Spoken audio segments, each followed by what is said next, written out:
नमस्कार दोस्तों, JEN academy के प्लेटफॉर्म पर आपका स्वागत है। कल अपन लोगों ने कम्युनिकेशन के बेसिक और मॉड्यूलेशन की डेफिनेशन के बारे में बात किया। आज अपन मॉड्यूलेशन में आगे पढ़ेंगे। जैसे मॉड्यूलेशन मैंने आपको कल बताया 3 प्रकार का होता है।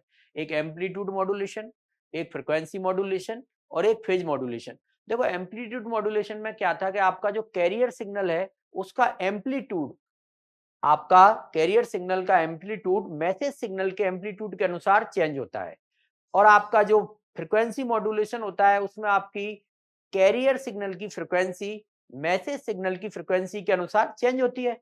और आपका जो तीसरा फेज मॉड्यूलेशन है उसमें कैरियर सिग्नल का फेज मैसेज सिग्नल के फेज के अनुसार चेंज होता है। ये अपने 3 प्रकार के मॉड्यूलेशन होते हैं। जबकि कम्युनिकेशन में आपको बता ही चुका हूँ, 2 पॉइंट के बीच में सूचना का आदान प्रदान और उनके बीच में संपर्क स्थापित करने को ही अपन कम्युनिकेशन कहते हैं। ये बेसिक पार्ट अपना था। आज अपन इसके जो मॉड्यूलेशन के तरीके होते हैं, एम्पलीट्यूड मॉड्यूलेशन, फ्रीक्वेंसी मॉड्यूलेशन और फेज मॉड्यूलेशन कैसे काम करते हैं उसके बारे में बात करेंगे। जैसे पहला आता है आपका amplitude modulation. Amplitude amplitude modulation modulation amplitude modulation जिसको अपन एएम बोलते हैं शॉर्ट में। इसमें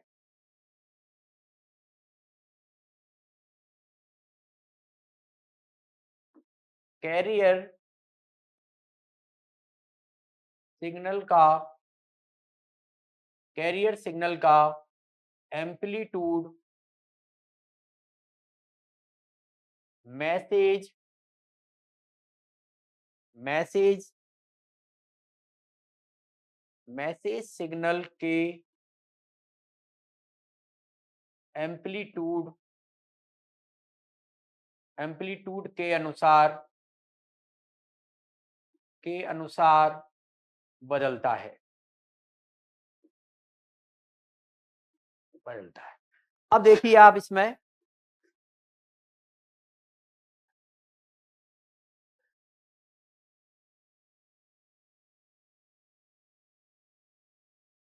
ये आपका मैसेज सिग्नल है, ये आपका मैसेज सिग्नल है। ये टाइम एक्स एक्सिस पे, यहाँ है आपकी फ्रीक्वेंसी। अब देखो ये आपका मैसेज सिग्नल है, तो मैसेज सिग्नल के अनुसार इसका एम्पलीट्यूड चेंज होगा। जो चीज चेंज हो रही है अपन उसको उसका नाम उसी मॉड्यूलेशन बोलते हैं। जैसे एम्पलीट्यूड चेंज हो रहा है तो एम्पलीट्यूड मॉड्यूलेशन, फ्रीक्वेंसी चेंज हो रही है फ्रीक्वेंसी मॉड्यूलेशन, और अगर आपका फेज चेंज हो रहा है तो फेज मॉड्यूलेशन। अब देखो आप, जैसे ये मेरा मैसेज सिग्नल है, यहां मैंने एफ ले लिया, यहां टी ले लिया। अब देखो ये जो है अपना,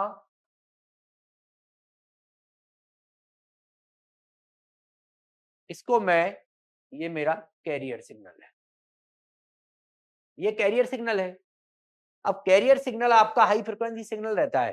कैरियर सिग्नल क्या रहता है? हाई फ्रिक्वेंसी सिग्नल रहता है।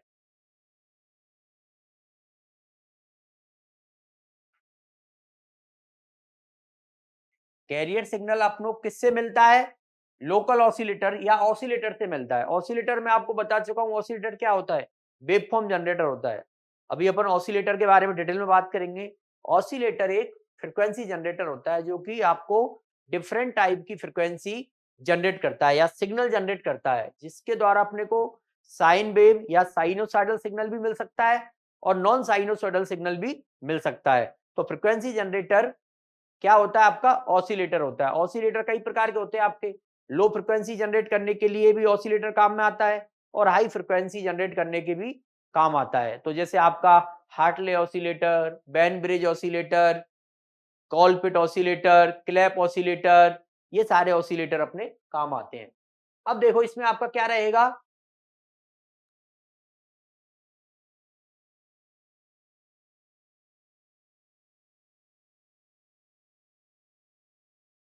ये आयाम है ना, आयाम अपना चेंज रहेगा।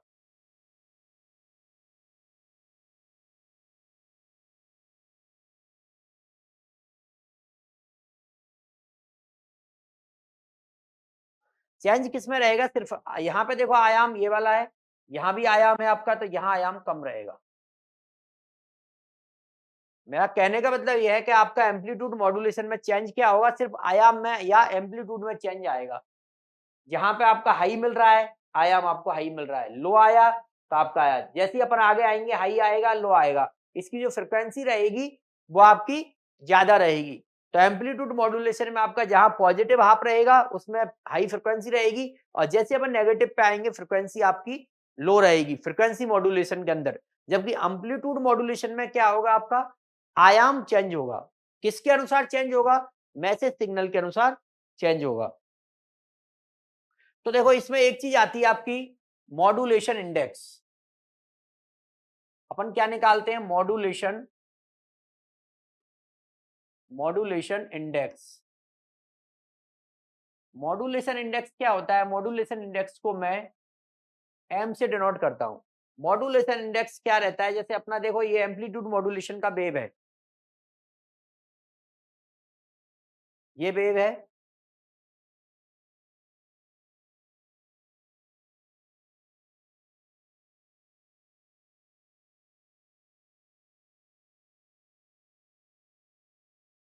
ये है देखो वेव, इस तरीके से अपना सिग्नल चल रहा है, ये सिग्नल है, ये सिग्नल चल रहा है, यहाँ मैक्सिमम एम्पलीट्यूड है, यहाँ पे आपका मिनिमम एम्पलीट्यूड है। तो मॉड्यूलेशन इंडेक्स क्या रहता है, जैसे इसको मैं बोलूंगा ये जो फ्रिक्वेंसी है यहां से यहां तक, इसको मैं बोल रहा हूं वी मैक्स, ये भी वी मैक्स है, मैक्सिमम फ्रिक्वेंसी। और ये जो फ्रिक्वेंसी है इसको मैं बोल रहा हूं यहां से आपकी वी मिनिमम, ये अपनी मतलब मिनिमम फ्रिक्वेंसी है। तो देखो मॉड्यूलेशन इंडेक्स की अगर डेफिनेशन की भी बात करूं तो मॉड्यूलेशन इंडेक्स से क्या होता है, V max minus V minimum upon V max plus V minimum. अब आपसे क्वेश्चन कैसे आएगा, वो वी मैक्स की वैल्यू आपको देगा और V minimum voltage, maximum voltage कितनी है और मिनिमम वोल्टेज कितनी है। सपोज इसमें करो आपके पास मैक्सिमम वोल्टेज है, जैसे वी मैक्स की वैल्यू है मेरे पास 8 वोल्ट और वी मिनिमम कितना है मेरे पास 4 वोल्ट।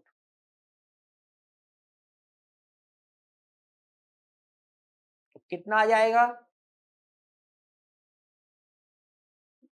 4/12, तो इसका कितना है 1/3 पॉइंट 33। अब पॉइंट 33 क्या है, मेरा मॉड्यूलेशन इंडेक्स कितना आ गया 0.33। मॉड्यूलेशन इंडेक्स क्या होता है, maximum voltage B max minus minimum voltage upon B max plus B minimum, इसको अपन मॉड्यूलेशन इंडेक्स बोलते हैं। तो मॉड्यूलेशन इंडेक्स यहां से कैसे निकला आपका, ये मेरा मैक्सिमम एम्पलीट्यूड हो गया, ये मिनिमम एम्पलीट्यूड और बी मैक्स और बी मिनिमम। अब देखो इसमें अपन बात करते हैं, जैसे अपन बात कर रहे थे कोई सिग्नल आ गया मान के चलो, अब उस सिग्नल को मेरे को एम्पलीफाई करना है, तो मेरे पास एक डिवाइस होती है जिसको मैं एम्पलीफायर बोलता हूं। अब मैं सिग्नल किससे जनरेट कर रहा हूं, ऑसिलेटर के द्वारा जनरेट कर रहा हूं। ऑसिलेटर क्या होता है आपका,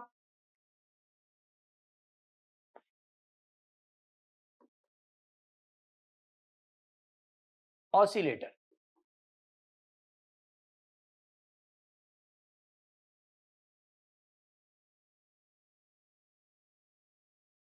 ऑसिलेटर अपना क्या रहता है, दोलित्र बोलते हैं जिसको, ऑसिलेटर को अपन क्या बोलते हैं दोलित्र। ऑसिलेटर आपका वेव फॉर्म या सिग्नल जनरेट करता है। देखो सिग्नल अपने पास जनरेट होता है ऑसिलेटर के द्वारा, तो लिख लीजिए आप, यह है हाई फ्रीक्वेंसी सिग्नल,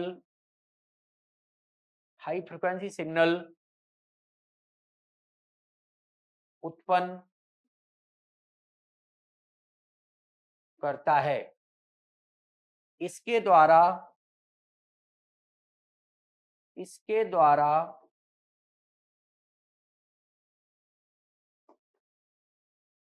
साइन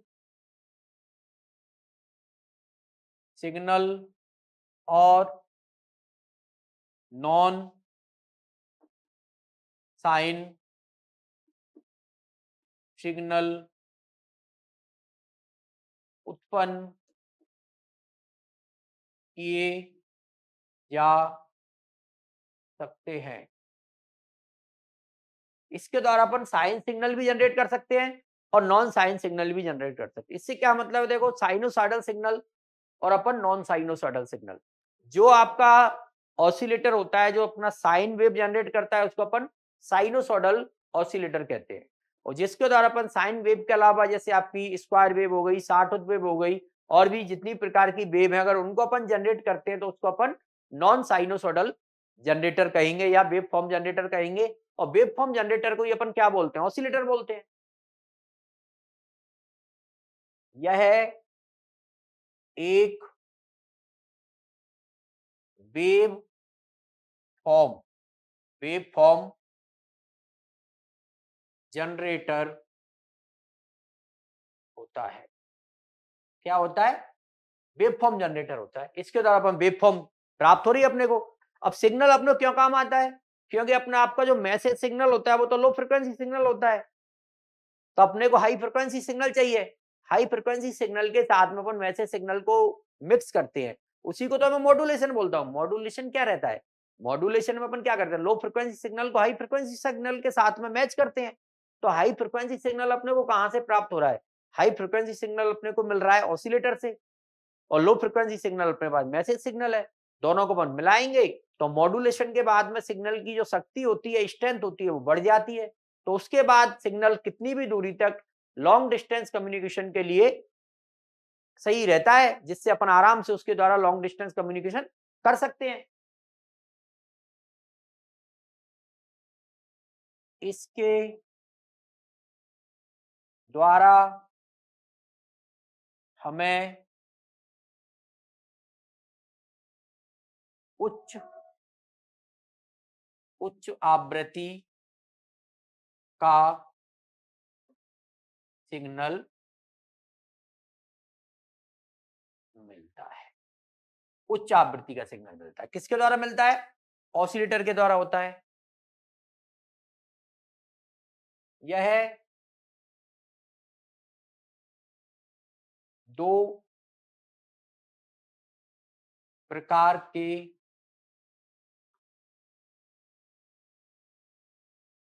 होते हैं। एक आपका रहता है लो फ्रिक्वेंसी ऑसिलेटर, एक रहता है आपका हाई फ्रिक्वेंसी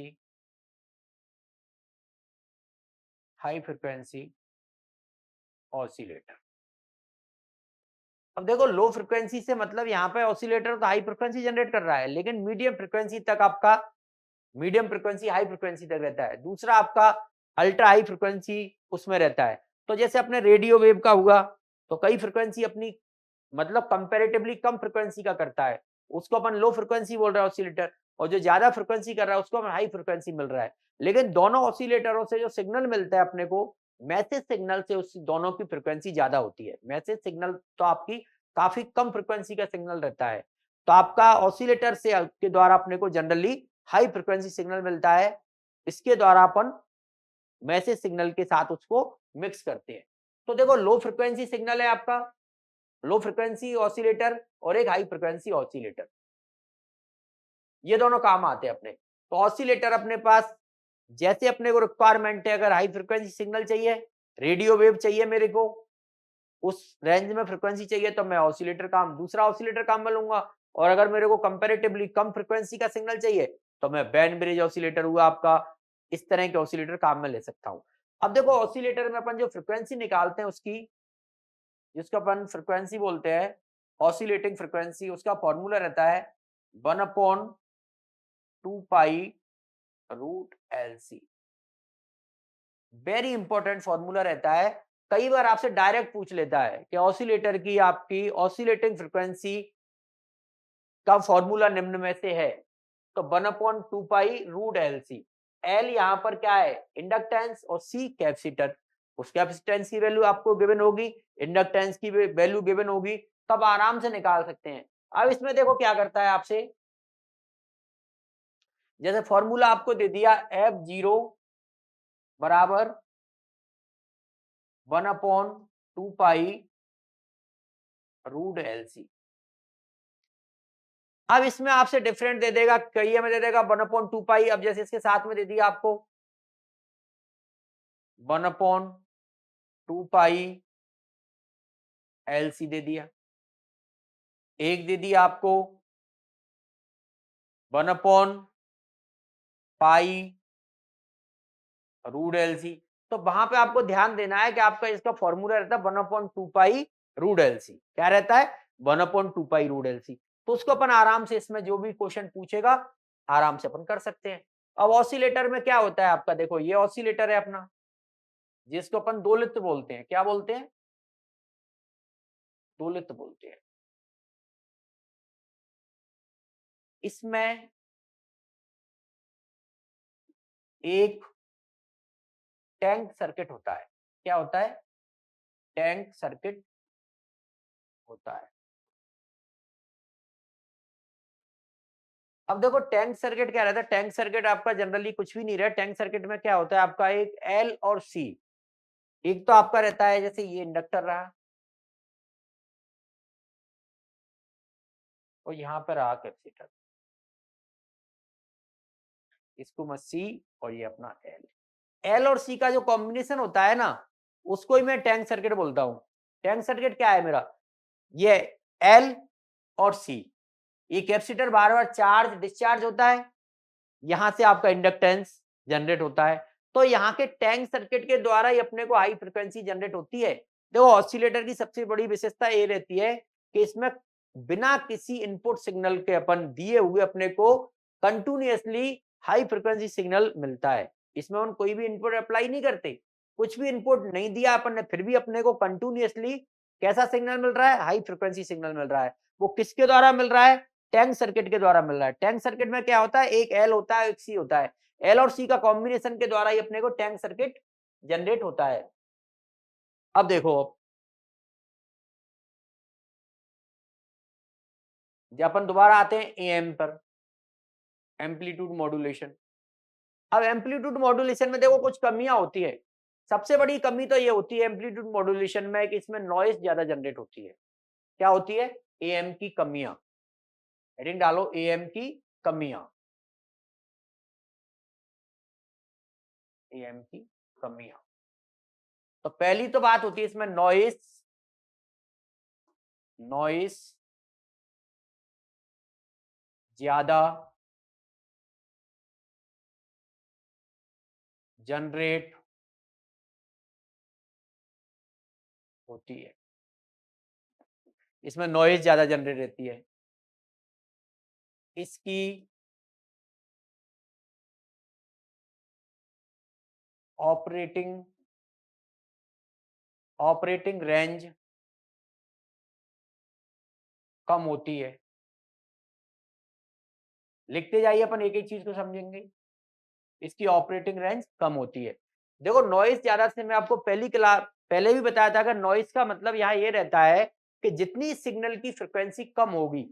तो AM में अपन कहां से बात की थी, मैं AM में मैंने आपको बताया था, AM की जो फ्रिक्वेंसी रेंज रहती है वो आपकी रहती है 545 किलो हर्ट्ज से लेके 1645 किलो हर्ट्ज।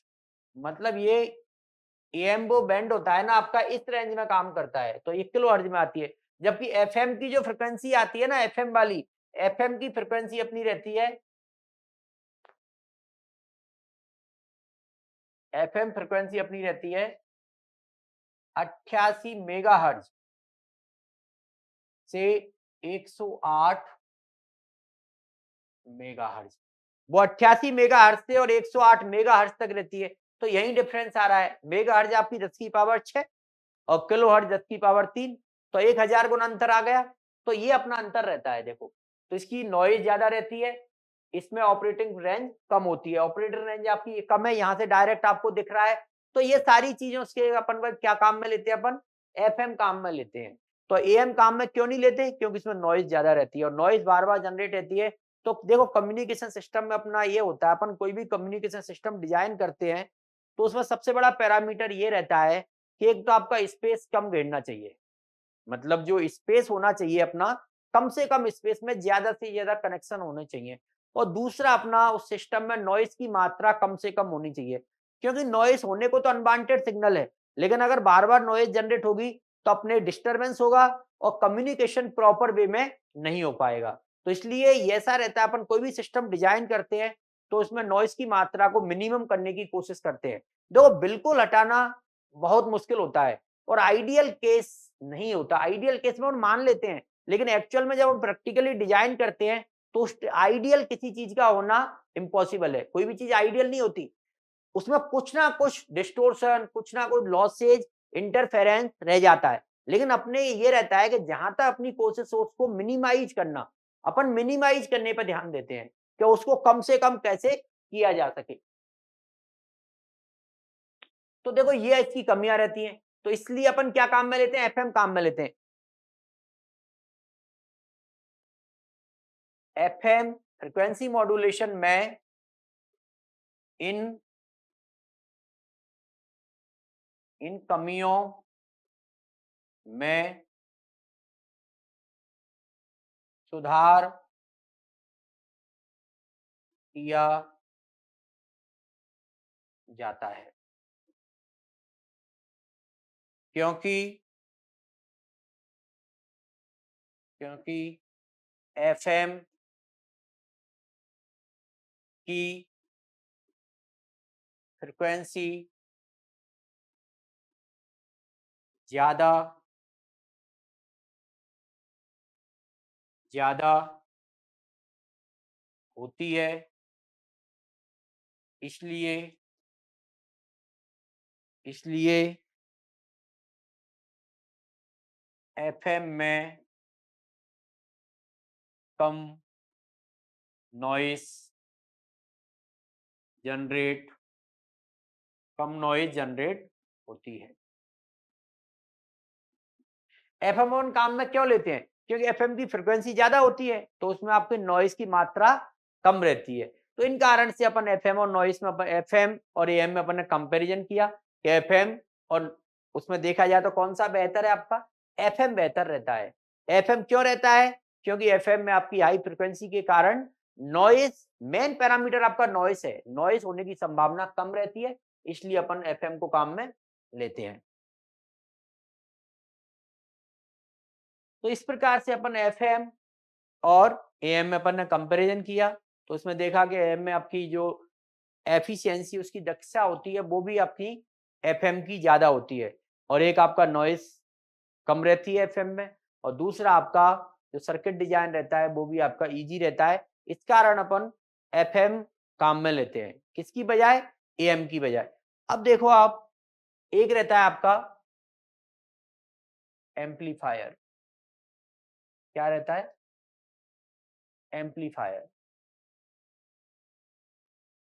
एम्पलीफायर क्या होता है, अपने जैसे सिग्नल है अपने पास, तो सिग्नल को, मेरे पास सिग्नल की फ्रीक्वेंसी अगर कम है, ऑसिलेटर के द्वारा तो मेरे को हाई फ्रीक्वेंसी सिग्नल मिल रहा है, अगर लो फ्रीक्वेंसी सिग्नल है तो मैं क्या करता हूं, एम्पलीफायर के द्वारा, इसके द्वारा